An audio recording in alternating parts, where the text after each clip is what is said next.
What's going on, sir? How are you? Doing good, man. Good seeing you. Good to see you, man. I feel like I don't know how long we've known each other. It's been quite a while.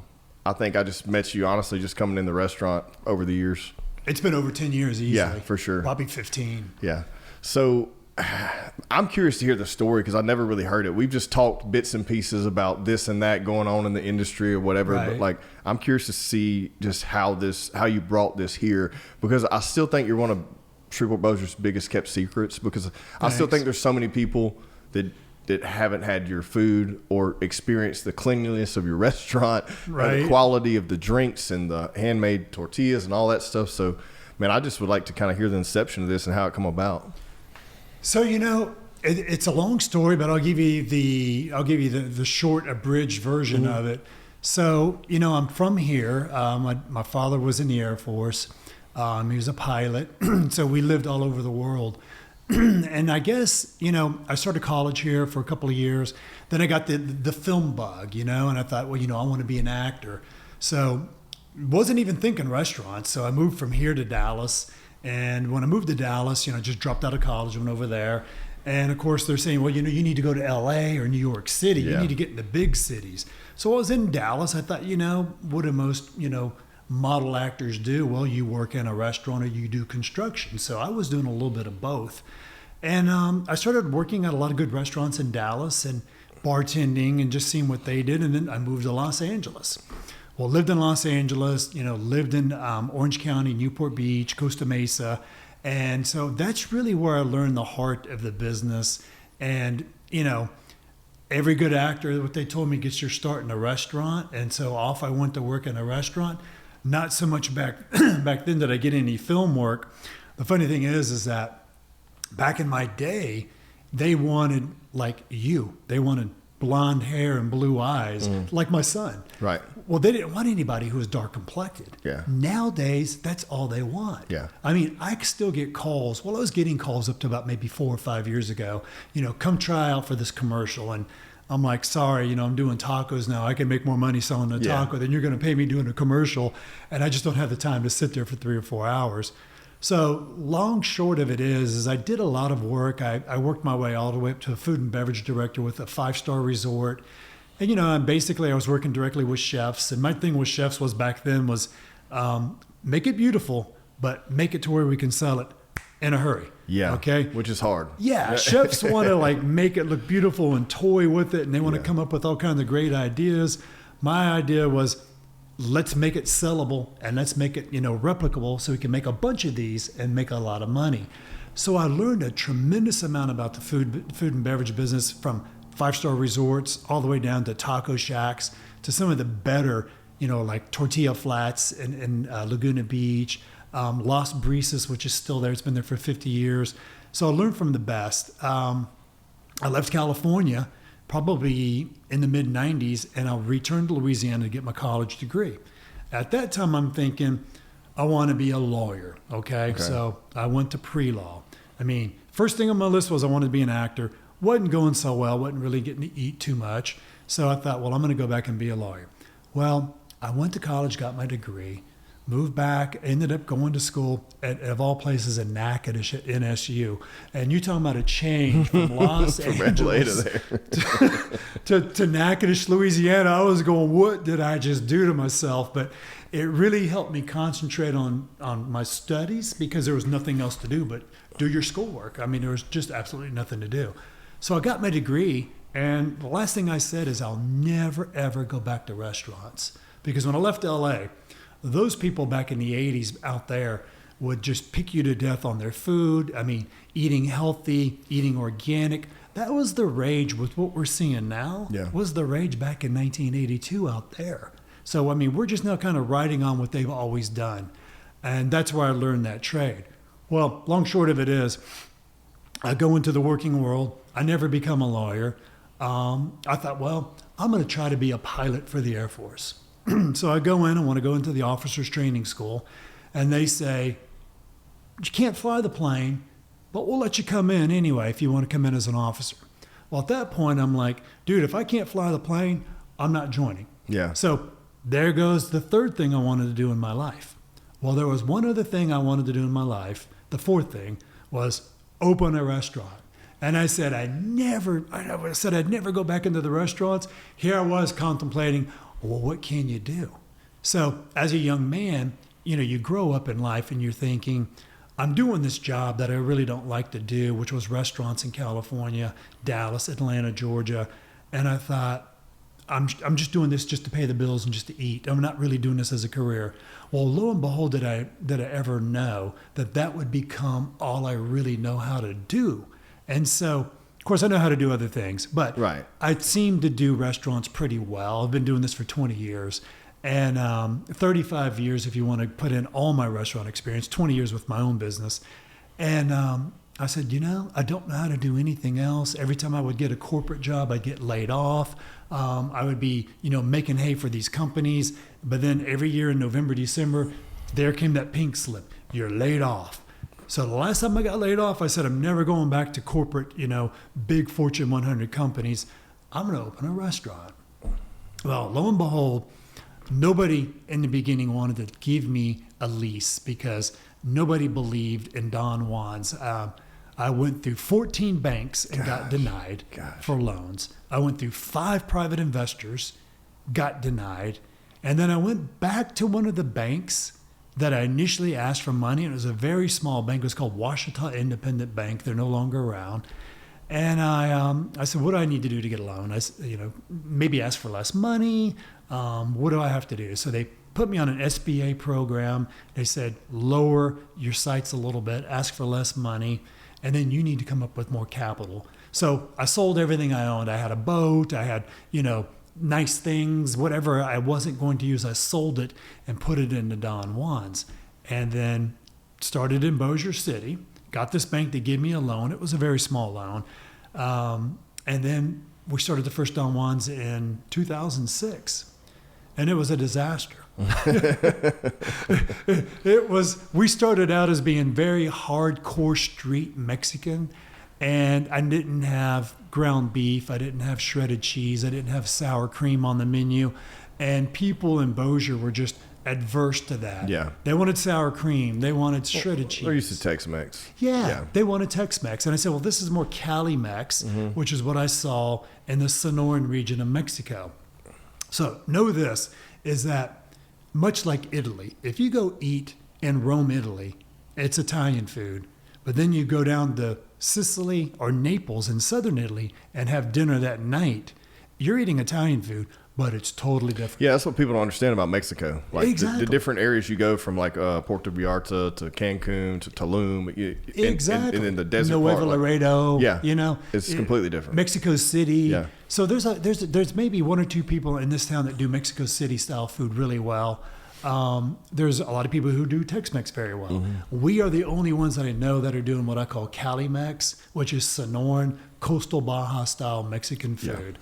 Yeah. And it just was not a hit in the beginning in Bossier. We were doing fish tacos. People would come in and say, I want to try one of those fish tacos. Yeah. And we would say, well, sir, it's going to be seared with a cool red center. But it's AAA rated sushi grade tuna. You can eat it raw. Well, they'll sit there and tell you they tried sushi. And I said, well, I think you're going to love this taco. Well, they'd order the taco. They'd come back 5 minutes later and they would just drop that basket on the front counter. You forgot to cook my taco. And I'm like, no, sir, it's a seared yellowfin tuna taco. Right. So that went on for months to the point that I thought I just need to get rid of the fish tacos because we're losing money. We were hemorrhaging. I was probably at one point losing like $30,000 or $35,000 a month. Gosh, man. And my wife had a job. She was with Enterprise Rent-A-Cars, and she was doing. She was an HR director, and she kept the bills paid at home. But she would, finish her job with Enterprise Rent-A-Car and come work with Don Juanz. My son would come up there after school. He was in middle school or elementary school, and he would help out front.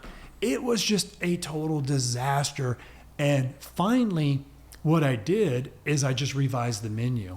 And we started pushing more of like the natural staples that you find around here that people wanted. Ground beef tacos. We started just doing stuff that, was just a lot of lettuce, cheese, and tomatoes and basic stuff. But the key caveat was is when we had, I guess, Hurricane Katrina. Everybody relocated up to Shreveport. We started catering to the film sets, and then I also got a Department of Defense certification to cater at Barksdale. And we would actually bring food to the barracks or to the hangars, and that's what made us take off. Yeah. And then we started going to the hospitals and just giving away chips and salsa and just giving away some of the food just to get people to try it. And once we picked up the doctor catering, the military base catering, and then the film sets, really I didn't need a brick and mortar store, but we kept it anyway because I was on the hook for a long lease. So Don Juanz finally started taking off. I mean, I doggone near filed bankruptcy twice. Yeah. One bankruptcy attorney said, file bankruptcy, get out. And I'm like, well, how am I going to pay you? Because that's my problem. Is like, I'm not making any money. I'm losing money. Yeah. Well, don't pay anybody else. Just pay me. And I thought, well, I don't know. I'd kind of like to keep this going. So I saw the second bankruptcy attorney. And this guy said, man, don't close. You've got a great product. You're doing well. Let me show you how to restructure this debt load and pay these people back. Don't go to court. Don't file bankruptcy because you've got a good thing going. And that attorney still eats at Don Juanz today. And that was an attorney who gave me free advice. Yeah. So a lot of attorneys always get a bad knock. Right. I used to want to be an attorney, and I admire guys like this guy. And he basically won't take anything for free. Like, I'm like, let me at least cater your office party. Nope, we're just glad you're here. Yeah. So I listened to him, paid everybody back, revised the menu, and then Don Juanz finally took off. And here I am 20 years later trying to open another one. I want to get at least 2 more open in the next year. And it's been a good thing. You know, it was a tough job. My son's in the business with me. You know, he got out of college from Ole Miss, and I said, you know, are you sure you want to go into the restaurant business? Because I really wouldn't wish this on anyone. Man, even if it's a successful business, it's just tough in Louisiana, especially this area, finding good, solid people that are going to be with you and represent you well. But he's doing a great job. We've got a lot of employees that have been with us since day one, 20 years. And, you know, that's very rare too, man, to be able to, I mean, man, that's just to hear that's crazy because it's so hard just in any industry right now to keep any help. Well, I've got a motto, and I've always stood by this. If you help me, I'm going to help you. And so I always tell my employees that. And I've helped my employees through thick and thin. I've gone to court for them, you know, got them out of some sticky situations, helped people through, you know, rehab. We take care of our employees. And it's not like I'm trying to make money off my employees. I'm trying to get them to where they make money. Because if they make money, then I'm going to make money. Exactly. That's what people fail to understand. Like they're just worried about the bottom line, and then they just get whatever. And then you hear this conversation. It's like, well, they're cooks. I mean, it is what it is. Like they're just gonna quit. Like I'm just like, no, that's not. Man, you got to keep trying. Yeah. You know, part of my resume also has Pee Wee football coach, and I did that for 7 or 8 years for my son's football team. And we won 110 games. We lost about 11. And then we tied about 2. And anytime we lost, it was always to a league that was actually sandbagging, which means their players were a couple of years older, but they were playing. Right. But I think the athletes were better than me. I was just kind of there to guide them. But that's what you've got to do. You got to continually guide people and coach people. And even though you think I keep getting a bunch of bad players, there's going to be a good player, a good quarterback who comes along, but you got to have the eye for it when you see it. Yeah. Same thing with employees. Yeah. No, I completely agree. Well, I think it's interesting too that I noticed this, and I've told multiple people, but I've noticed that. So I was in oil and gas when I first started eating at your restaurant. I remember that. Yeah, and so like I had been all over the country working, so like I had a little more culture in food than some people here who never left. You know, so when I saw something like that, and then like being able to have it, I was just like, this is great. And then seeing the Air Force people come in, I'm like, okay, they've experienced, they're from all over the world. They've been all over the world. That's so right. like they understand this is good food and they're not scared of it. And so I was constantly like, man, you got to come try this place. So I don't really like. I'm just like, no, you got to come try it, man. Like, even if you get the burrito and a wetsuit, like, you got to come try it. You know what I mean? Right. Like, it's just really good, and I mean, the salsa's phenomenal. Thanks. I'm one of your advocates because it's always been great, and it's one of those things, man. Here recently, I hadn't been able to. I still at least stop in and see Bailey like once a month when I'm in Shreveport. Oh yeah. And I'll try to come through there in Bossier like at least once a month and get dinner. But man, it's just great to be able to see what you've done with that, and also Thanks. and then open. When did you open the second location? In 2015. We opened the doors in 2016. Right. Okay. And let me tell you, that was combining 2 restaurants into one. I will never do that again. What was there before? Was it? There was a roly-poly, and then there was a Texadelphia. Oh, okay. And I combined both of them and knocked a wall down. Man. Never again. I'll just do one restaurant, or I'll build it from the ground up. But combining 2 was a headache. I bet. Do you know, you mentioned something that I want to give a little bit of accolades to, is the oil and gas industry. Let me tell you what, when oil and gas is pumping, what a lot of people in America don't believe, so is everybody else. Yeah. They treat us so well when they cater. All they care about is give me some great food, give me a lot of it, and get it to me. Yep. Don't care what it costs. Yeah. And so we bought a van, and then I bought this 4-wheel drive Ford truck, because a lot of times they were wanting us to run out to Coshada or Natchitoches or down these dirt roads. And they didn't care. I would be like, do you want to know how much it's going to be? You know, what's your budget? Look, we're not going to even ask that. Here's what we want. Here's when we want it. And here's how we want it.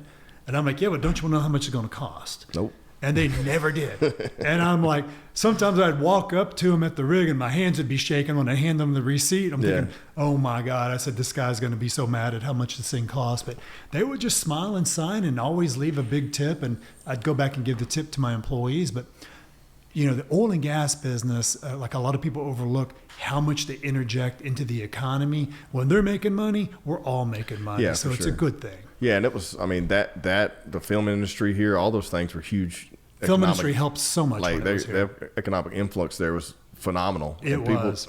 And so now it's like we're just in a weird spot, right? I feel like you see restaurants come and go.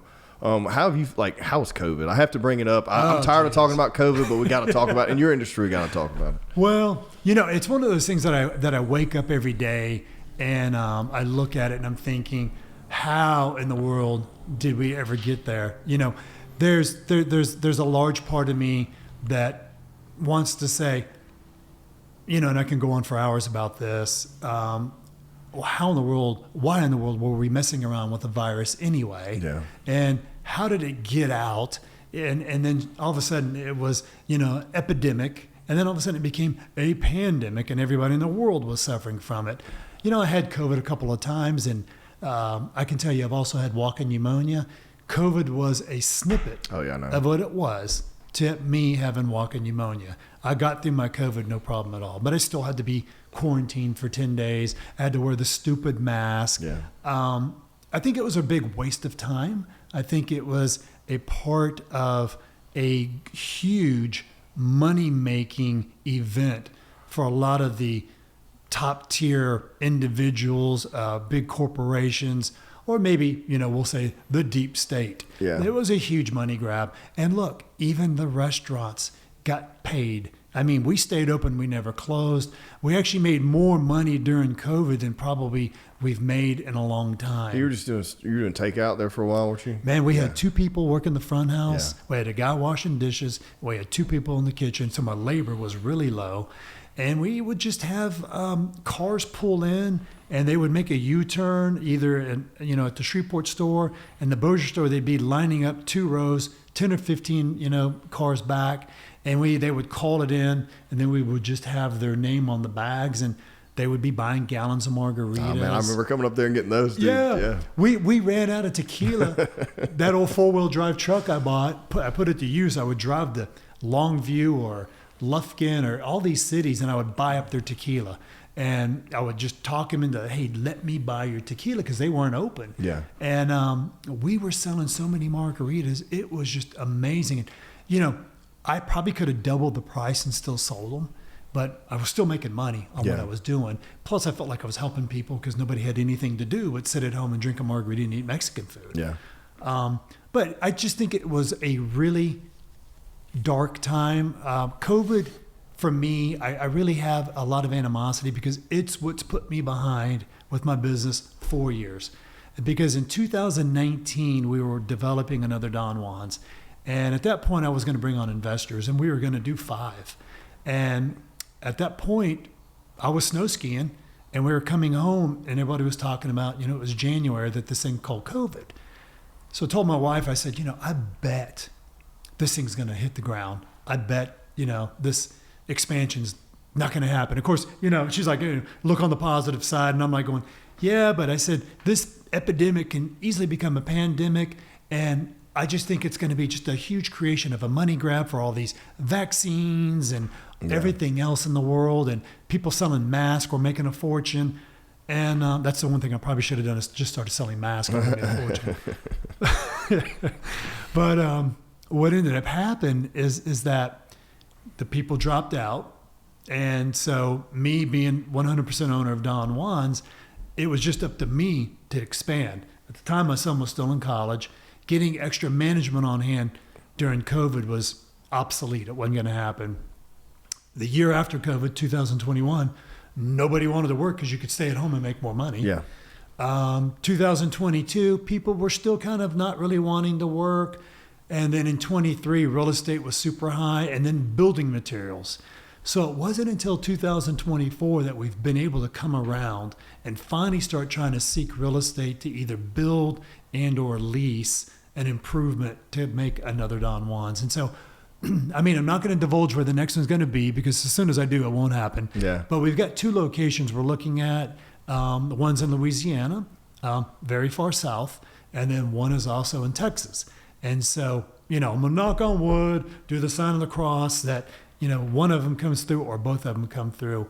But COVID severely impeded my growth. And so that's why I still have a negative outlook on COVID. No, it hurt a lot of restaurants and then it helped some. It was one of those things depending on geographically where they were at and if they could open or not. Right. And look how many like long-standing brands like in California will never.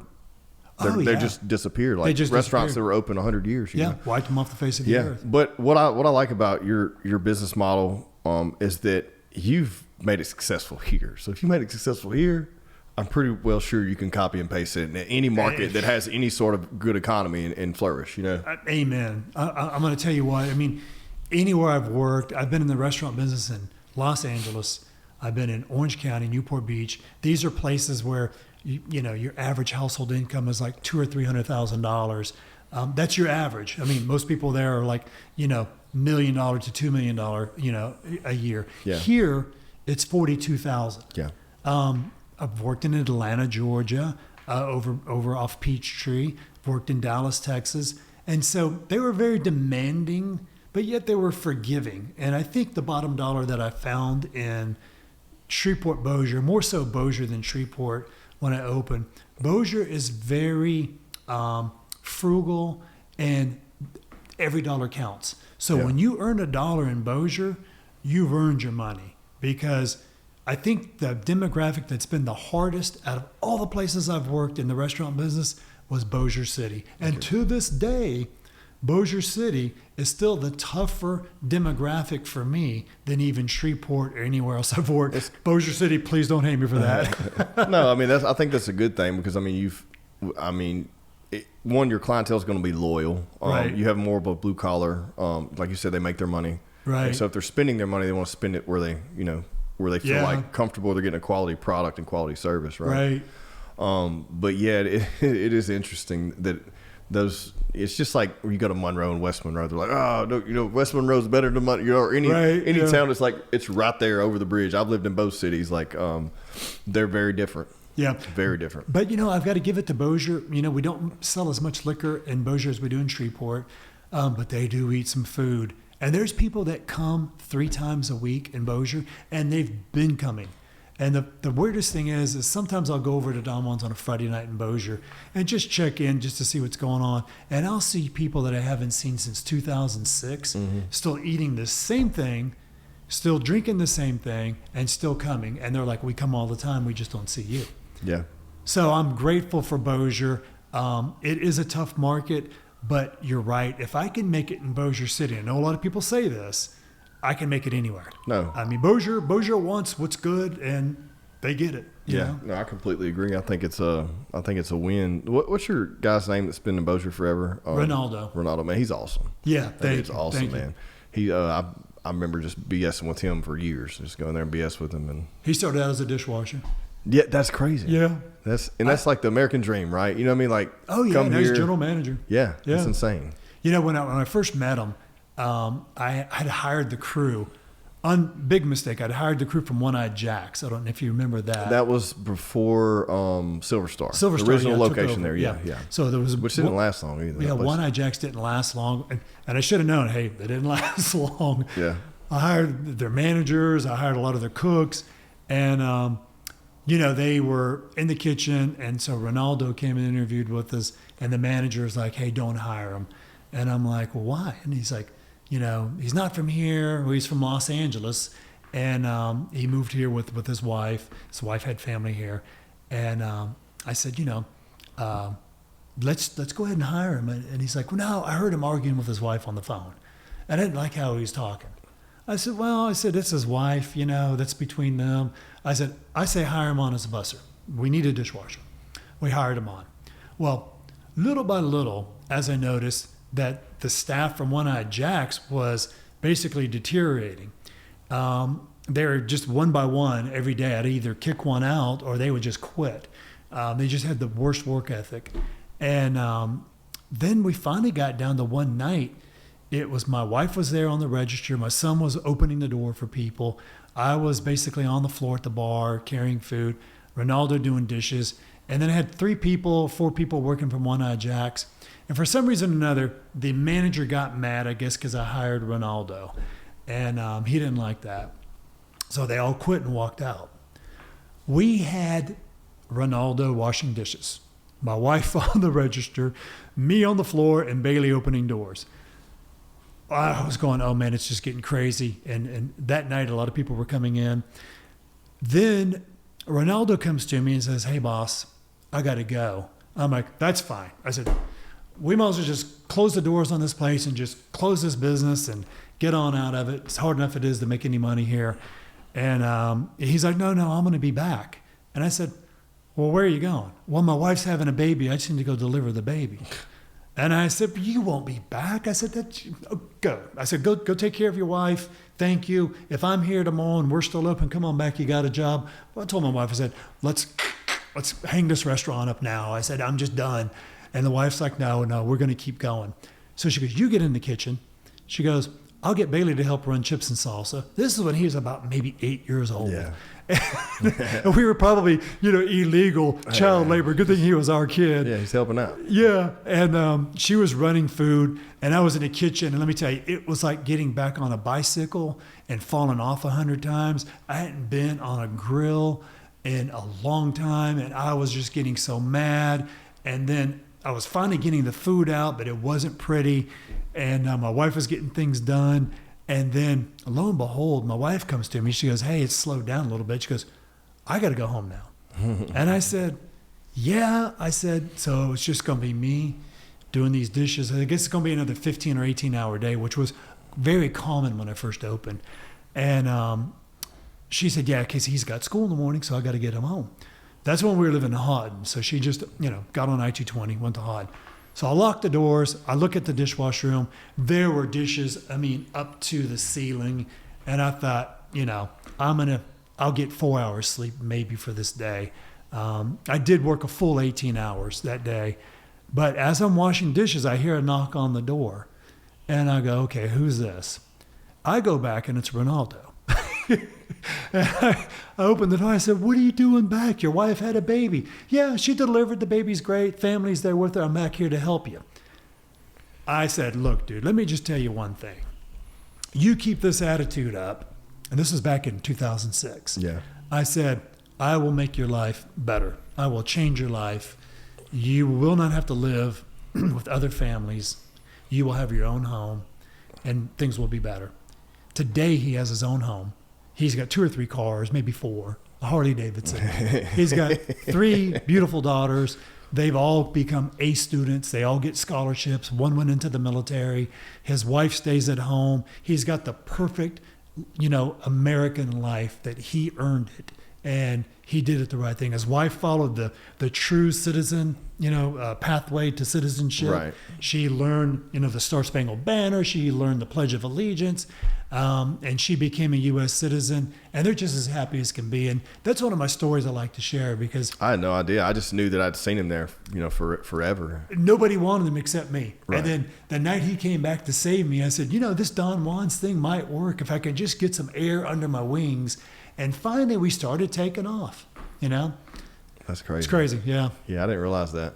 Oh yeah, look, I can write a novel on that store. Well, it's important for people to hear stuff like that, man, because when people start questioning prices or hours or complaining or this, or they just don't understand what it goes into, what it goes into a restaurant. Like we do in the other business, I do catering, and I do that because like you did, I know I can say yes and no, but it's not my primary business, right? So opening a restaurant would be absolutely just frightening for me, because I know I would have to be married to it, and that scares the hell out of me. And then two, finding employees you can depend on.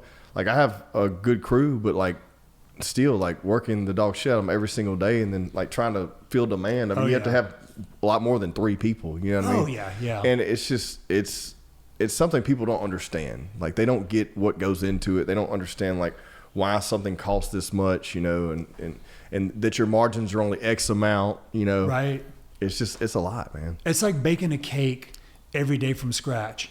Some days that cake is going to look gorgeous and the icing is going to be perfect. Other days it might be a little lopsided and the icing may not be as pretty. It's all made by hand. It's craftsmanship. We don't have a microwave at all in our kitchen.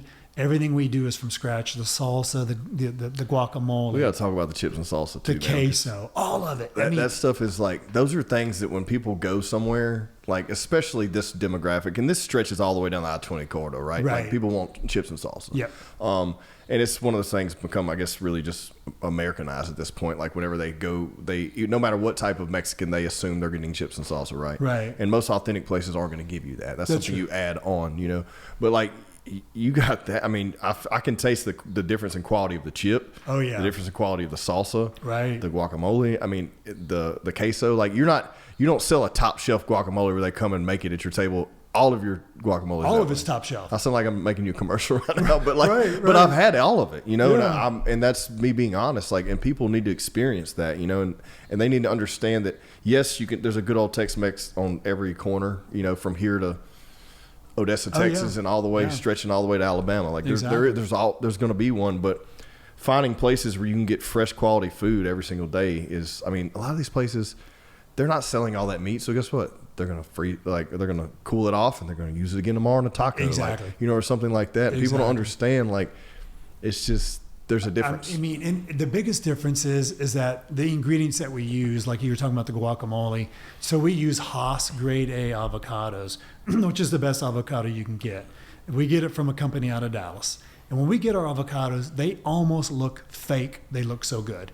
And so Haas was a German engineer who went to Mexico, who pedigreed this avocado. And so I believe it's a better avocado. Now, I can get grade C avocados that have hit the ground, been on the ground, they're kind of brown. You're never going to know because we're going to basically just take it out of the skin anyway.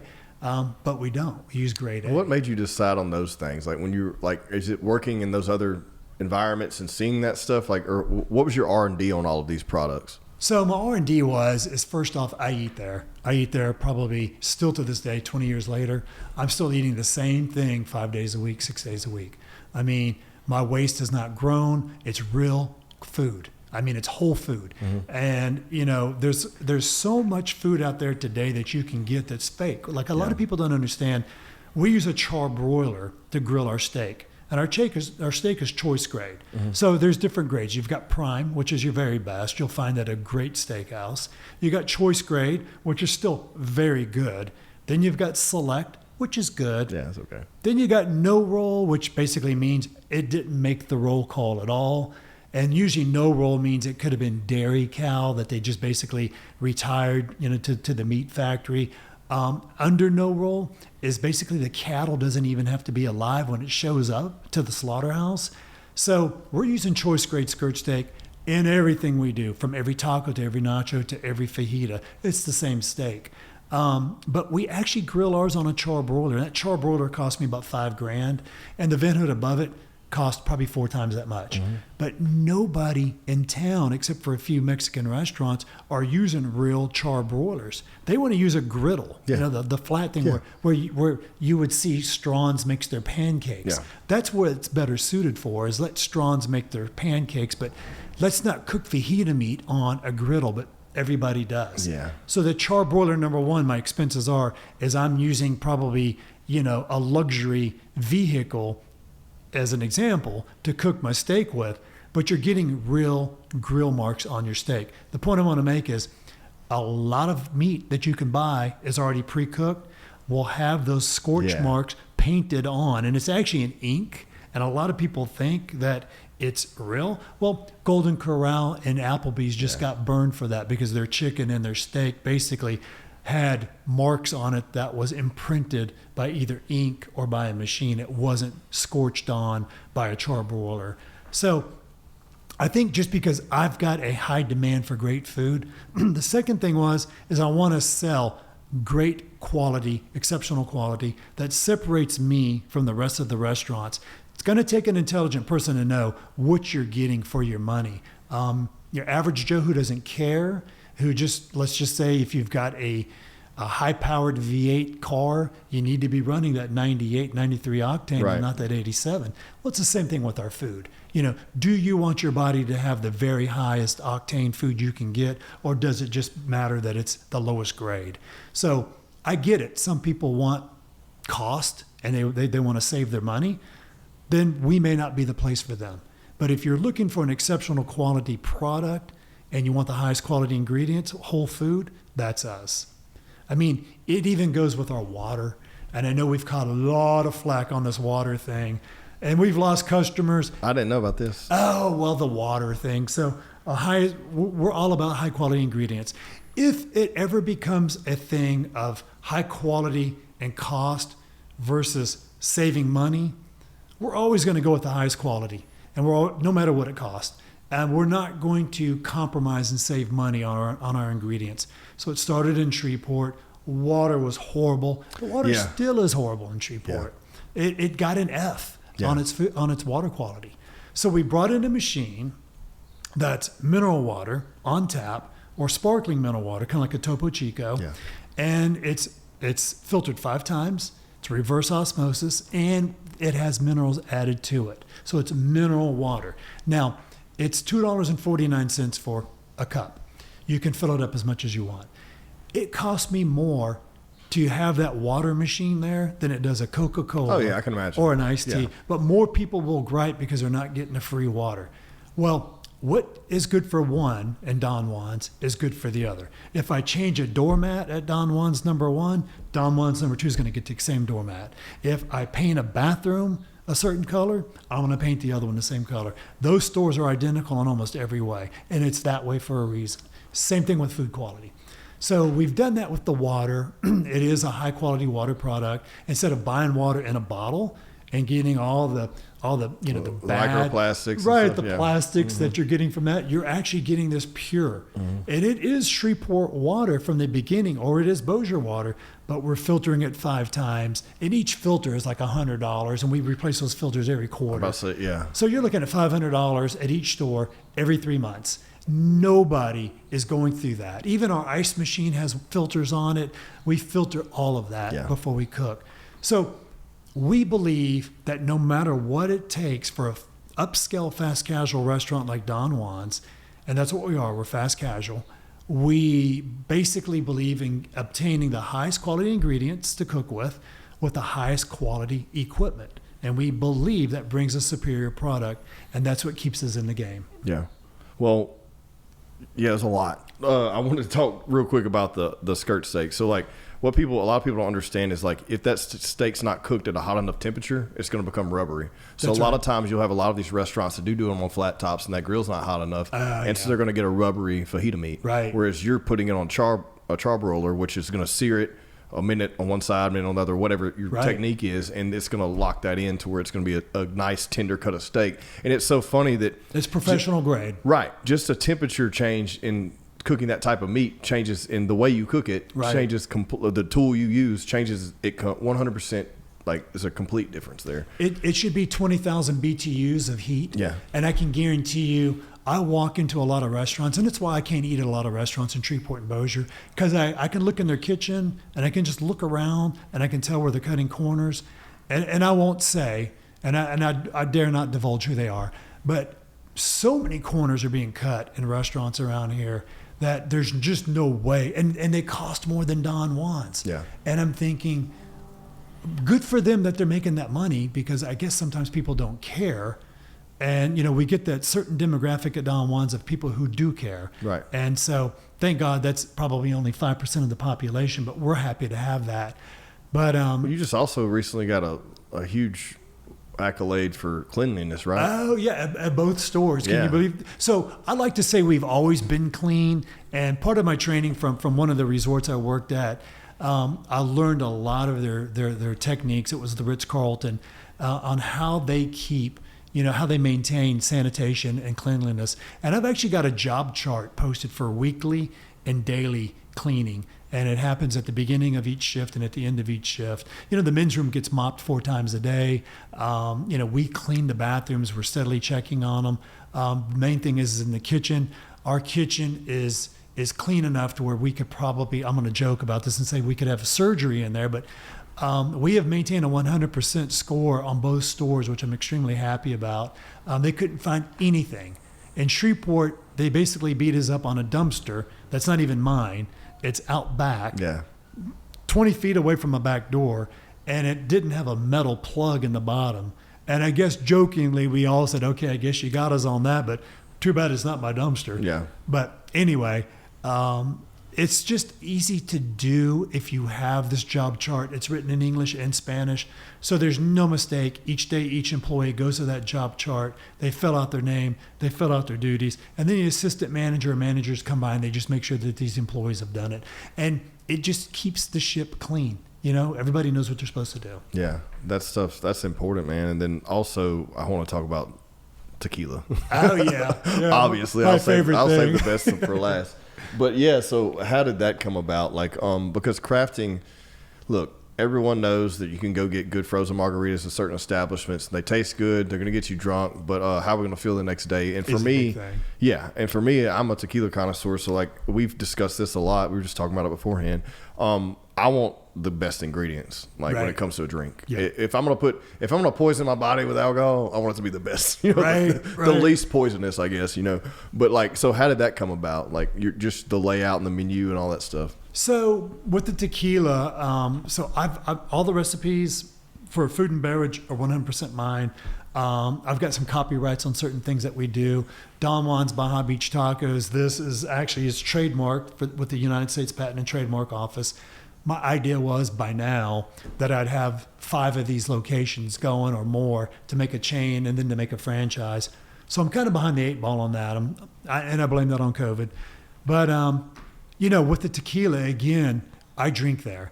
And so does my wife. And so we demand only the best. And that's the hardest part about us when we go out to eat. So like, I'll look at their bar and I'll look at how they're making drinks. I know. I just don't know how people go out and drink.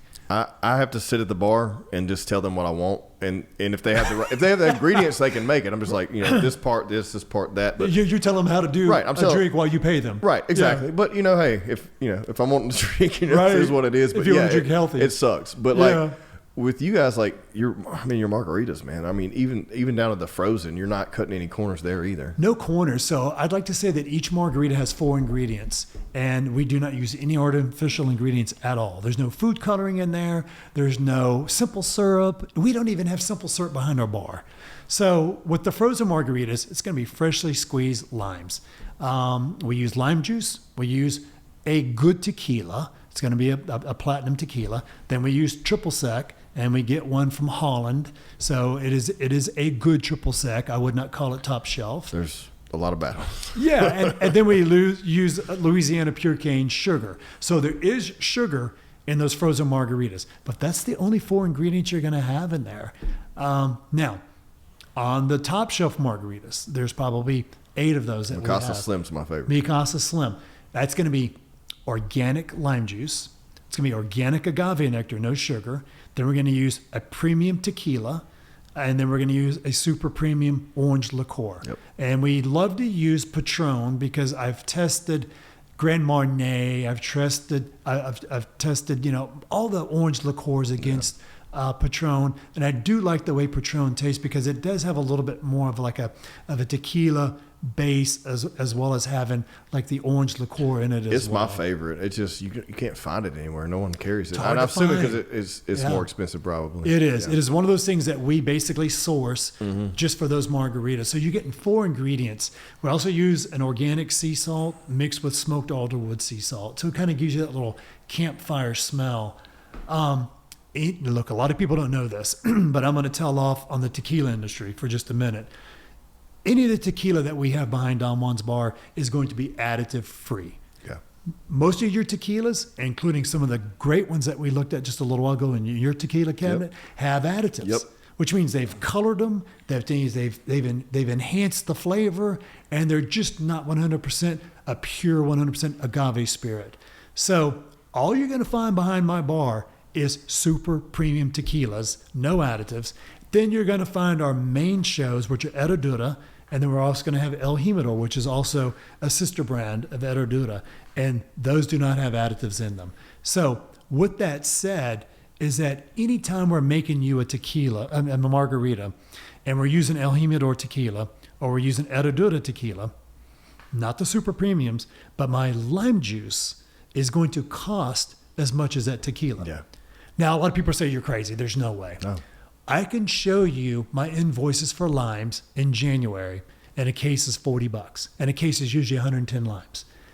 Right now, that case is $95, almost $100. So you're looking at the limes you're paying, 85, 90 cents for a lime. So if you're getting 2 ounces of lime juice in your margarita, ounce for ounce, you're more expensive with lime juice than you are tequila. Yeah. Here's one thing you should notice. If you go to a restaurant and you say, give me your top shelf margarita, as soon as they put that margarita on the table, I can tell you within 10 seconds how it's going to taste.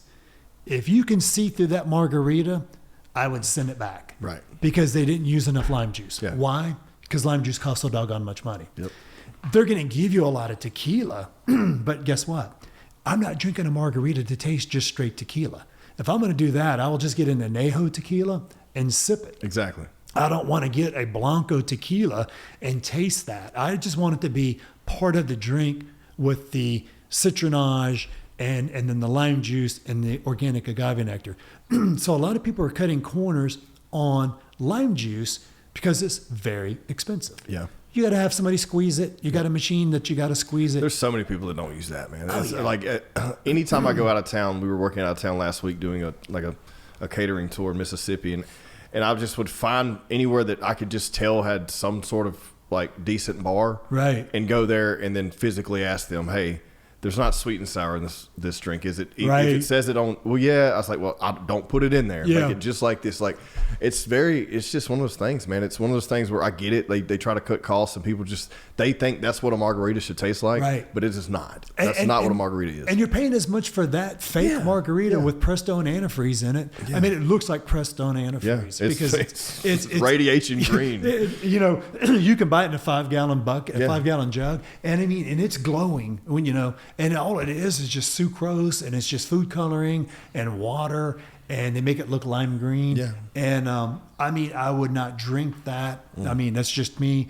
But you're going to pay as much for that as you would just for a top shelf margarita at a place like mine. So you might as well just buck up and buy a great margarita and just ask what's in it. Yeah. And with the menus, the one thing I like about Louisiana is the truth in marketing. So if we put on there on our margarita machine that these are the ingredients, the state police actually checks that with the Louisiana Alcohol Tobacco Control. So they've got to verify what we have in that frozen margarita. So you can't lie. Yeah. And the same thing with shrimp. A lot of people will say shrimp tacos, shrimp burrito.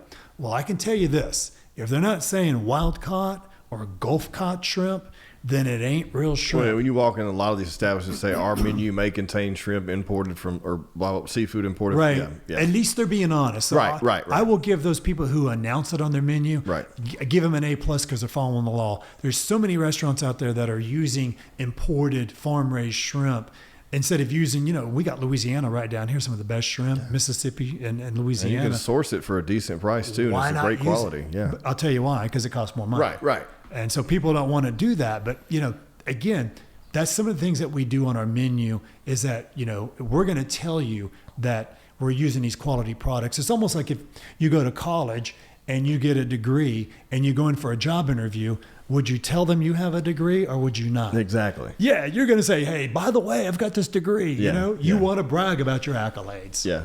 No, well, I mean, I think you guys have done a great job, man. I really wanted to, you've been on my list. I have a list of people that it's just like getting lined up to get on here and just talk. And honestly, I just like a lot of times these conversations that I have on the show are just us hanging out, but I really just wanted to talk about the depth of what your restaurant is because there's just so many people that just don't know. Right. Thank you. They just don't know and they don't understand that. Like if you go to Austin, or if you go to Dallas, or if you go to even to Tyler, or these places, destinations that aren't too far from here, Baton Rouge, like you're going to get a higher tier restaurant and you're going to get better drinks, you're going to get better quality food because you're in a more competitive, higher economy. Right. Competitive market for restaurant, higher economy. So these people demand, quality. Where here it's like.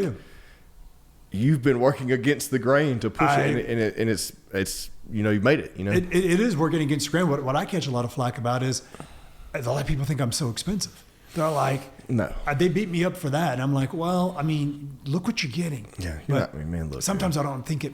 To some people, it just doesn't matter, but we're okay with that because we know for the people who do appreciate what we're doing, that we're there for them. And look, 20 years.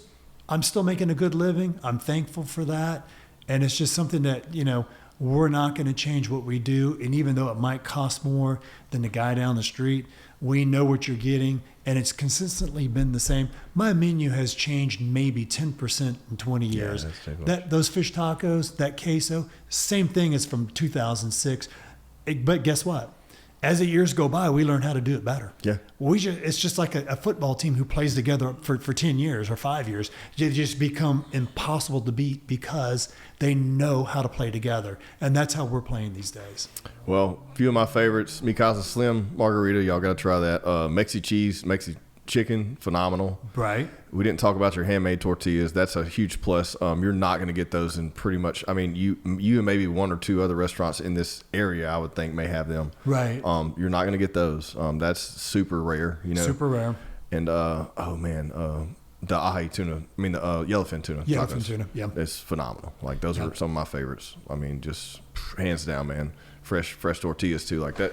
That's just a must. That makes a taco, man. And people just don't understand it. I mean, like what a lot of people don't get is that to make those tortillas, we'll take two things. Either you're going to have a man or a woman back there making those tortillas with a good arm and punching them out.